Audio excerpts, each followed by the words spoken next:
अरे ओ बुलबुल की बच्ची, जरा अपने लाडले बेटे को लेकर बाहर आ जा।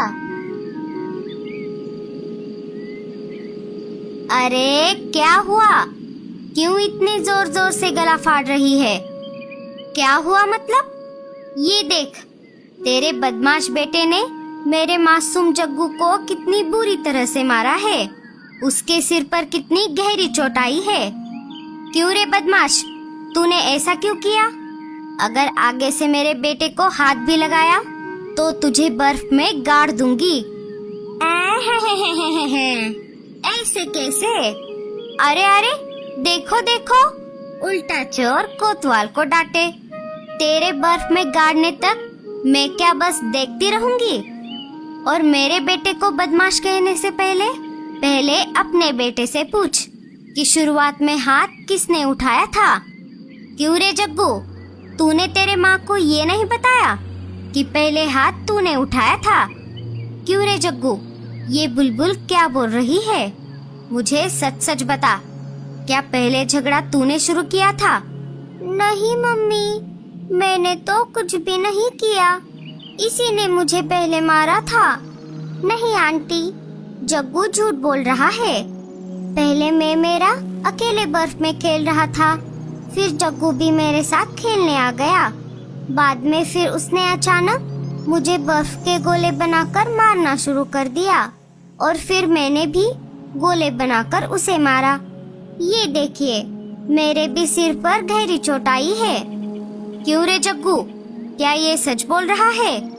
नहीं मम्मी, ये झूठ बोल रहा है।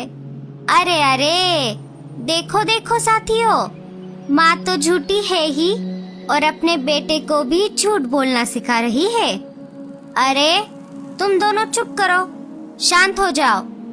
और गोरी इन दोनों का झगड़ा शुरू होने से पहले डब्बू को खेलते हुए देख रही थी। मैंने सब कुछ देखा है। डब्बू बिल्कुल सच बोल रहा है। पहले शुरुआत जग्गू ने ही की थी।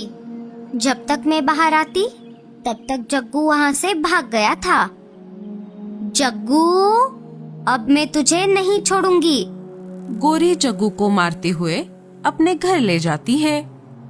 अरे अरे, चलो चलो, निकलो यहाँ से। यहाँ कोई तमाशा चल रहा है। जाओ जाओ, अपना अपना काम देखो। सारे वहाँ से चले जाते हैं। रात हो जाती है। मम्मी, ये सर्दी का मौसम कितना अच्छा होता है। सब तरफ बर्फ ही बर्फ होती है। हाँ मम्मी, हमें इस मौसम में रात को गरम गरम कंबल ओढ़कर सोने में बहुत मजा आता है। हाँ बच्चों, इसीलिए तो हम सारे पंछी हर बार सर्दी के मौसम में हमारा सुंदरबन जंगल छोड़कर इन बर्फीले पहाड़ों पर रहने के लिए आते हैं।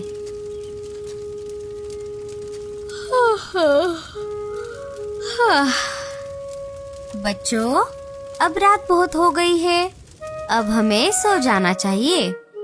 लाडो और बच्चे सो जाते हैं। भूरे जी, आज तो चमत्कार ही हो गया।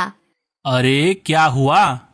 आज दोपहर को जब मैं अनाज लेकर हमारे घर में आई थी, तब मुझे टेबल पर एक गर्मा गर्म पिज्जा दिखाई दिया। मैंने आसपास सब तरफ देखा, लेकिन आप तो घर पर नहीं थे, तो वो पिज्जा आया कहाँ से? ये तो जादू ही हुआ ना। अच्छा, तो वो तुम थी? तुमने मेरा पिज्जा खाया था? हैं? आपका पिज्जा? लेकिन आप तो घर पर थे ही नहीं, तो वो पिज्जा आपका कैसे हुआ? मैं वो पिज्जा कबूतर के घर से चुरा कर लाया था। जब मैं पिज्जा लेकर घर में आ गया, तब मुझे बाहर गोरी भाभी और बुलबुल का झगड़ा सुनाई दिया। मैं वो देखने बाहर चला गया। लगता है तभी तुम घर में आई थी। चलो चलो, मुझे मेरा पिज्जा अभी वापस करो। अरे कहाँ से करूँ? अब तो वो मेरे पेट में चला गया। लेकिन आप चिंता मत करो, कल सुबह होते ही मैं आपको मेरे हाथों से बना हुआ स्पेशल पिज्जा खिलाऊंगी। हाँ, ये हुई ना बात। चलो, अब रात बहुत हो गई है, हम दोनों सो जाते हैं।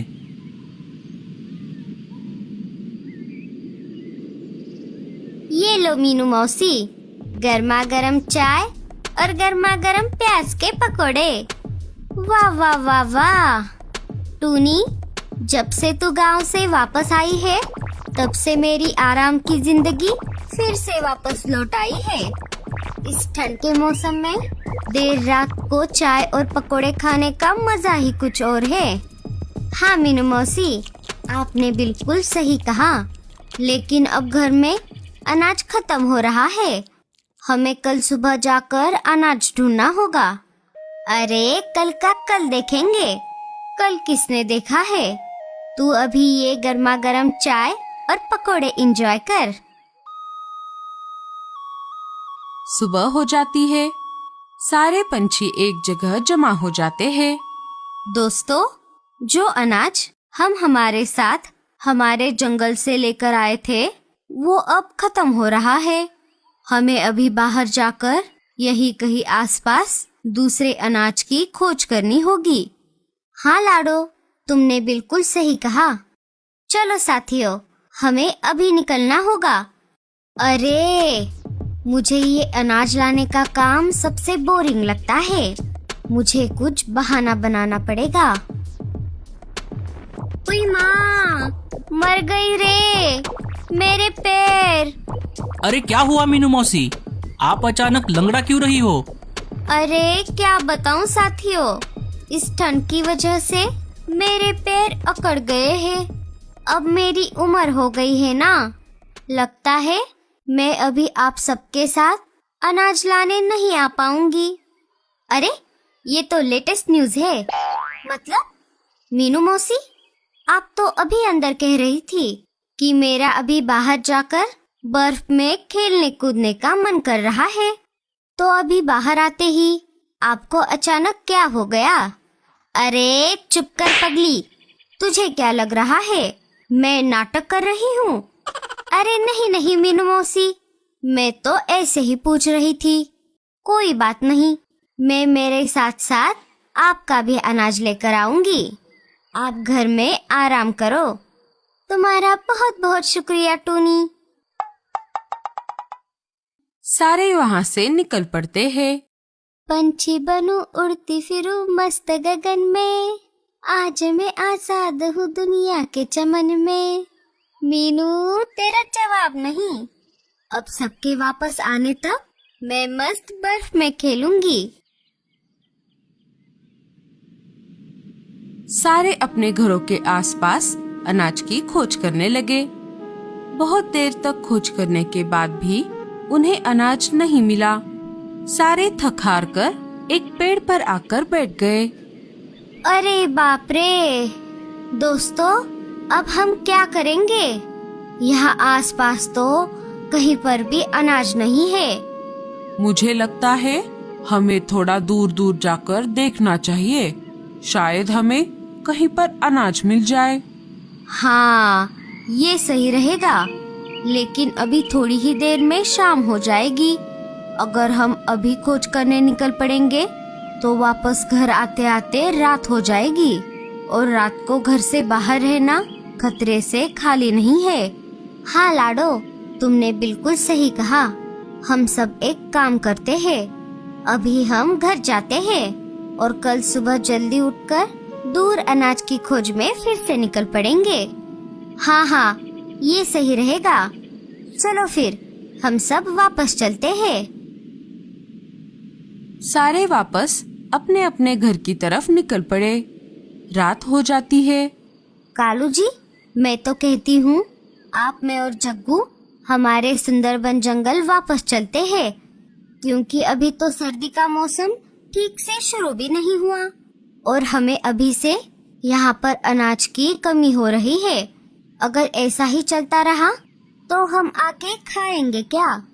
हाँ गौरी, तुमने बिल्कुल सही कहा, लेकिन हम अकेले हमारे साथियों के बिना हमारे जंगल कैसे वापस जा सकते हैं?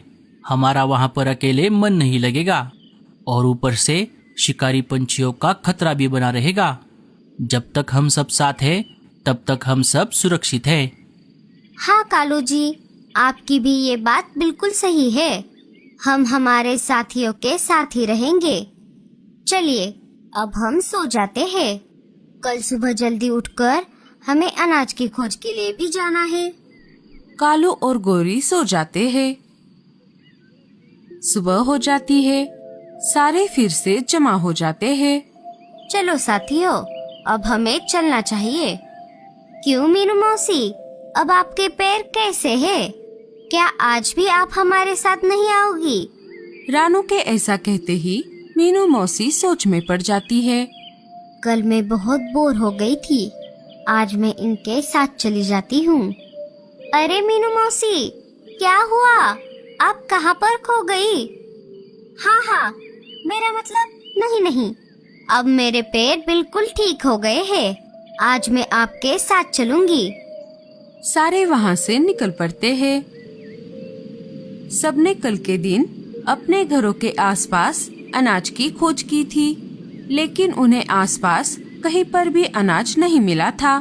इसीलिए आज सारे पंछी अपने घरों से दूर जाकर अनाज की खोज करने वाले हैं। बहुत देर तक उड़ने के बाद वो अपने घरों से बहुत दूर आ जाते हैं और अनाज की खोज करने लगते हैं। चलो साथियों, अब हम सब काम पर लग जाते हैं। सारे अनाज की खोज में लग जाते हैं। बहुत देर तक खोज करने के बाद भी उन्हें यहाँ पर भी अनाज नहीं मिला। सारे फिर से थक हार कर एक पेड़ पर आकर बैठ जाते हैं। अरे बाप रे, मैं तो बहुत थक गई। दोस्तों, लगता है अब हमें हमारे सुंदरबन जंगल वापस जाना चाहिए। रीमा ऐसा बोल ही रही थी, तभी कबूतर को थोड़ी दूरी पर आसमान में धुआं नजर आता है। अरे वो देखो साथियों, वहाँ पर धुआं नजर आ रहा है। लगता है वहाँ पर किसी का घर है। वहाँ पर आकर सबने देखा, वहाँ पर एक बहुत बड़ा इग्लू का घर था।